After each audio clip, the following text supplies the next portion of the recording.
Okay, so the third thing that makes many people unhappy are unrealistic expectations. I would like my car to fly and make me breakfast, but that's an unrealistic expectation. Happy amnesia distracts us from the real causes of our unhappiness. So essentially what happy amnesia is the period in between when you identify that you want something and when you actually get it. And in this period, our mind overemphasizes really the benefits and effects of this new material good, if it's like a car, a house, even non-material goods such as like promotions and such. It's just something that you desire, and you identify that you want it, and then you go through this period of this happy amnesia, and you just start thinking, oh, it will be able to correct this and this and this, and sometimes it can go so far as to even saying, yeah, if I get this new car, I'm going to be so X amount more popular, and I'm going to have more friends, blah, blah, blah, until you start justifying it more and more, and the longer this period waits, the more that your mind continues to justify why you want this new purchase, and it just really exaggerates these effects. Next, we try to make happiness a goal, such as buying a new car, getting a promotion, okay? We must recognize that emotional states are temporary and must cope with both the positive and negatives. So if we have this mindset of, if I get this new house, this bigger house, this promotion, my life is going to be perfect. Everything is going to always go well. Everything is just going to be great. Like, we're thinking about it completely incorrectly. I mean, it's never going to just be like, if we acquire some sort of material good or some sort of status, our life will always be easy. It's always going to be fun, always going to be a good time. But no, there's like, it's really just like a roller coaster, and there are ups and there are downs.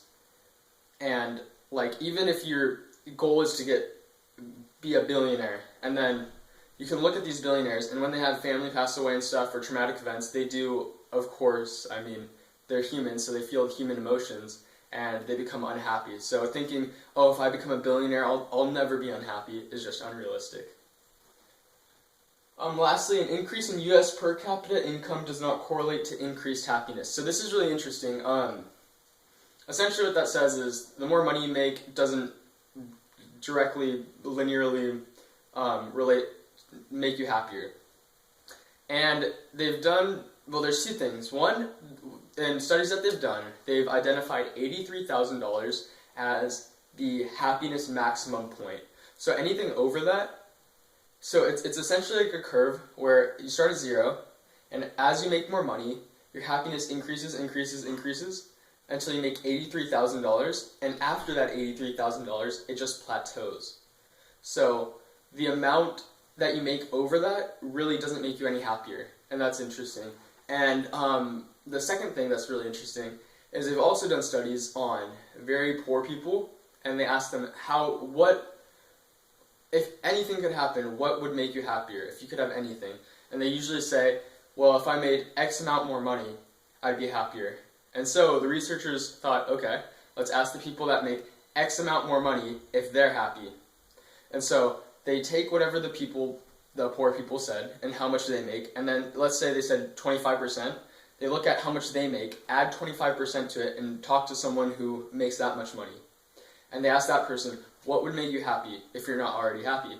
And they say, yeah, no, I'm not happy, and I'd be happier if I made X amount more money. And so they go to the next person who makes more money, and that same amount that they said they'd be happy with, and they're not happy either. And the cycle just continues and continues.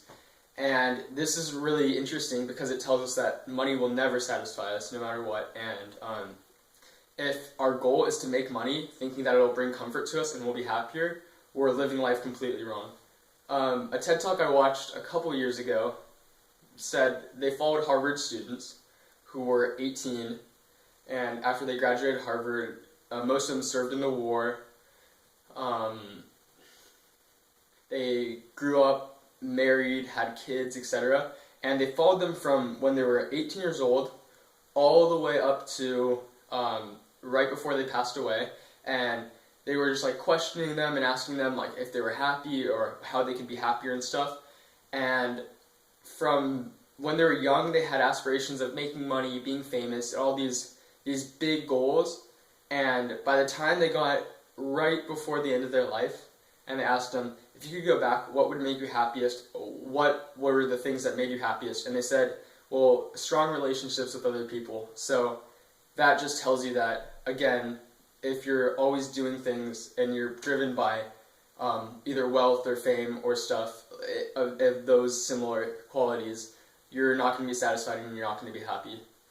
But you need to continue to fortify and really strengthen your relationships with other people, and that's what's going to make you happy.